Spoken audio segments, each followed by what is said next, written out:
નમસ્કાર વિદ્યાર્થી મિત્રો, માયસેલ્ફ હિરેન ભટ્ટ. આજના પહેલા લેક્ચરની અંદર આપણે કમ્પોઝર દ્વારા HTMLનું ફોર્મ બનાવવું એ ચેપ્ટર નંબર 1, CSS અને સ્ટાઇલ શીટ અને જાવા સ્ક્રિપ્ટ એ ચેપ્ટર નંબર 2 અને વેબસાઇટ ડેવલપમેન્ટ ચેપ્ટર નંબર 3. આ ત્રણેય ચેપ્ટર માટે મહત્ત્વનું જે છે એ composer software, open source software છે, તેને ડાઉનલોડ કેવી રીતના કરવું તેના વિશે થોડીક માહિતી આપવાની છે. સૌપ્રથમ તમે કોઈ પણ વેબ બ્રાઉઝર જે છે એ વેબ બ્રાઉઝરને તમે ઓપન કરશો. દાખલા તરીકે મેં અહીંયા ક્રોમ વેબ બ્રાઉઝર ઓપન કરેલું છે અને તેના સર્ચ બારમાં કમ્પોઝર લખેલું છે. કમ્પોઝર જેવું તમે સર્ચ કરશો એટલે પહેલાં વહેલું સર્ચ ઓપ્શન આવશે કમ્પોઝર ડાઉનલોડ sourceforce.net. આનો યુઝ કરવાનો છે અને એમાં ક્લિક કરશો એટલે આ ટાઈપનું એક વિન્ડો આવશે. આ વિન્ડોમાં તમને ડાઉનલોડ નામનો ઓપ્શન જોવા મળે છે. આ ડાઉનલોડ નામના બટન ઉપર ક્લિક કરશો એટલે તમારા ડાઉનલોડના લિસ્ટની અંદર અહીંયા કમ્પોઝર જે છે એ ડાઉનલોડ થઈ અને જોવા મળશે. જેવું તમે કમ્પોઝર ડાઉનલોડ થયેલું કમ્પ્લીટ થશે એટલે તમારે એમાં શો ઇન ફોલ્ડર આ ઓપ્શન ઉપર ક્લિક કરશો એટલે જે જગ્યાએ ડાઉનલોડ થયેલું હશે એ તમને જોવા મળશે, શો થશે અને ત્યાં તમે ડબલ ક્લિક કરીને એને ઇન્સ્ટોલ કરી શકશો. જ્યારે ઇન્સ્ટોલ કરશો ત્યારે તમને એ ફર્સ્ટ ટાઈમ જે લોન્ચ થઈ અને સ્ક્રીન જોવા મળશે. એ સ્ક્રીનની અંદર અહીંયા કમ્પોઝર નામનું બટન આવી ગયું હશે, એનું આઇકન આવી ગયું હશે ડેસ્કટોપ ઉપર અને આવી જાય એટલે તમારે ડિરેક્ટલી એની ઉપર ડબલ ક્લિક કરવાનું. ડબલ ક્લિક કરશો એટલે કમ્પોઝર સ્ટાર્ટ થશે. સ્ટાર્ટ થશે એટલે તમને ફર્સ્ટ ડાયલોગ બોક્સ શો થશે, tip of the day.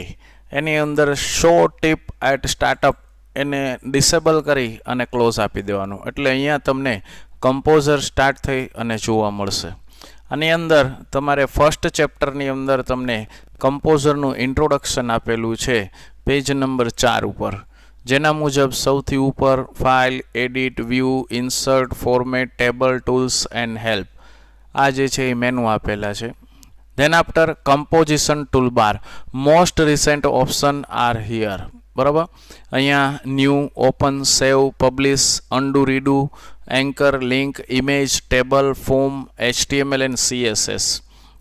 Then after formatting toolbar 1C, body text means કે H1 to H6.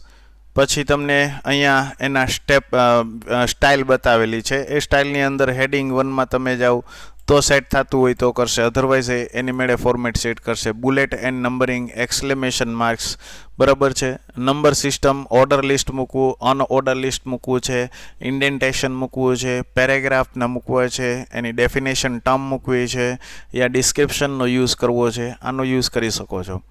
Than after અહીંયા તમને ફોર્મેટિંગ ટૂલબાર 2 બતાવે છે. ફોર્મેટિંગ ટૂલબાર 2ની અંદર ફોન્ટના નામ, ફોન્ટની અંદર કલર એને નાના મોટા કરવા હોય તો મીન્સ કે સાઇઝમાં ઇન્ક્રીઝ ડિક્રીઝ કરવું છે, બોલ્ડ, ઇટાલિક, અંડરલાઇન, અલાઇનમેન્ટ વગેરે વગેરે.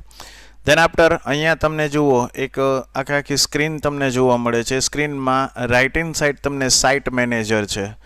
આ સાઇટ મેનેજરના ઓપ્શનનો ઉપયોગ કરી તમે F9 કીબોર્ડથી એને હાઇડ અને શો આ ઓપ્શનનો યુઝ કરી શકો છો.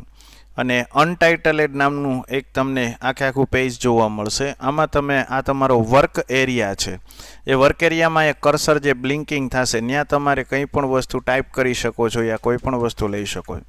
અને અહીંયા જે આ જોવા મળે છે જેમાં 1627 પિક્સેલ્સ આ જે છે રૂલર કહેવાય છે, એવું 37 પિક્સેલ જે છે અહીંયા આપેલા છે. ધેન આફ્ટર તમે નીચે જુઓ તો તમને અહીંયા ડિઝાઇન, સ્પ્લિટ અને સોર્સ વ્યૂ આપેલા છે. ડિઝાઇન વ્યૂ મીન્સ કે તમારે ડિઝાઇન કઈ કરવી છે તે. સ્પ્લિટ વ્યૂની અંદર તમને નીચે એની અંદર સોર્સ કોડ ડિસ્પ્લે થશે અને સોર્સ વ્યૂની અંદર જુઓ તમે HTML હેડ કે કંઈ ટાઈપ નથી કરેલું છતાં પણ એક આખા કોડિંગ જોવા મળે છે.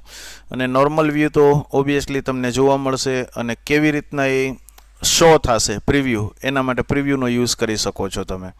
HTML ટેગ ને એ બધા વ્યૂ.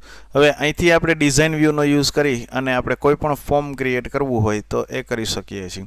અને લાસ્ટમાં અહીંયા HTML બોડી અને H1 આ ટાઈપનું આપેલું છે કે જેના દ્વારા તમે ઇફેક્ટ જોઈ શકો છો.